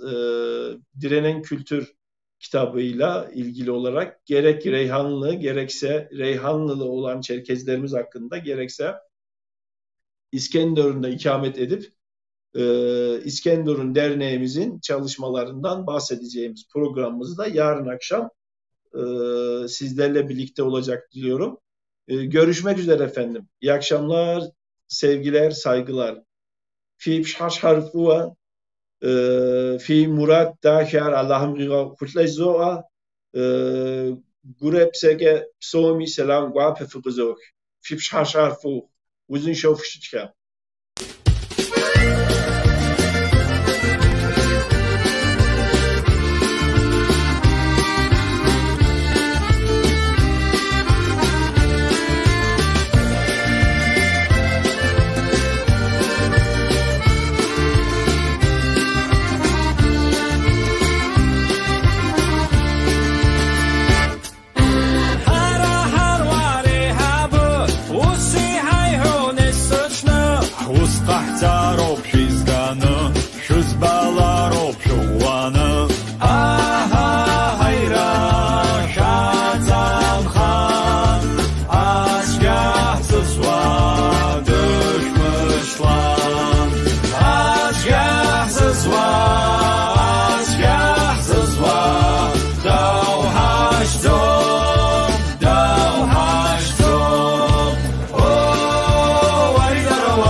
Hai babara, am szeczny, ławy luka, dół zewszny, zjału bozary łany.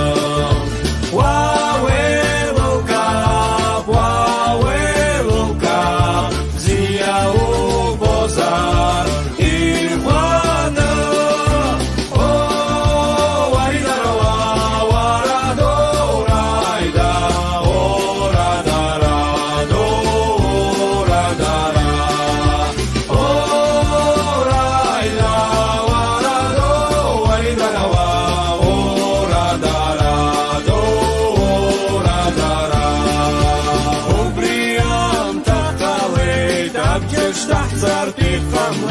I hachcharo papsra, nosa jaira gotjaka, aha jaira psra, jahvala robi pstrada. O waridarova waradora ida, oradara do oradara.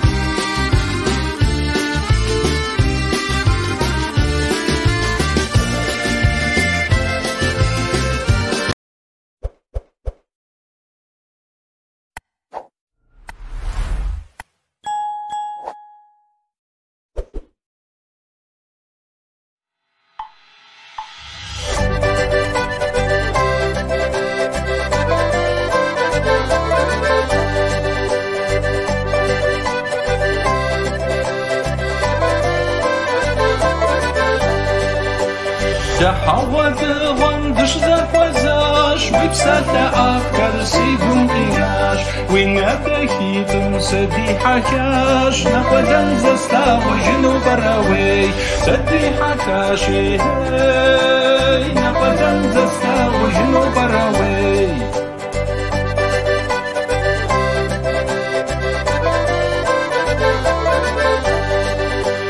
وسأشعر خنجا سساغشنا ويبشنا ما قميص الصوتا سيدا وفتمي زشز مغانش نقدن زستا وجنو براوي زشز غانش نقدن نقدن زستا وجنو براوي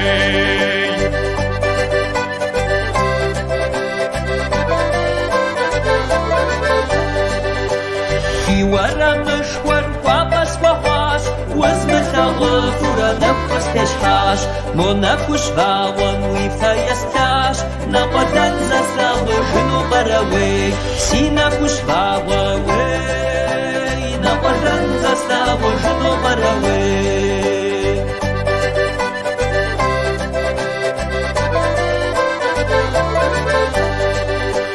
موسين بجوخ كم أوان سقاس شوان سمر شورا سقاف لاناش وين أدكي ترسيبون قجاش نقدن زستا وجنو براوي سيبون قجاشي وي نقدن زستا وجنو براوي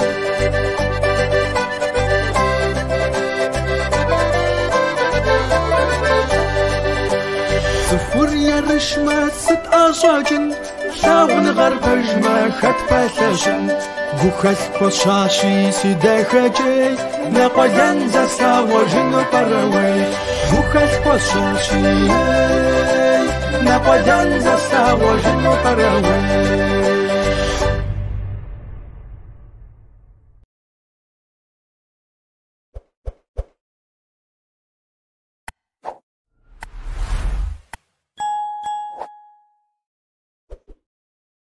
Жыбыунэ ухуэныгъэр лъапсэ зэвгъэхъулӏэну щӏэгъэкъуэн къыфхуохъу. Чилик Тепе панорамэ проектым щыщу, ӏэрылъхьэу, уасэлей темыхуэу, илъэсиблым зыщхьэщыхауэ фыпшыныжу унэщӏэ зыӏэрывгъэхьэ. Истамбыл и кум хуэзэу Чилик Тепе метро станцием лъэсу унэсыфу, пэшитӏу, пэшищу зыхэт резиденц щӏыкӏэ унэхэр зыӏэщӏэвмыгъэкӏ.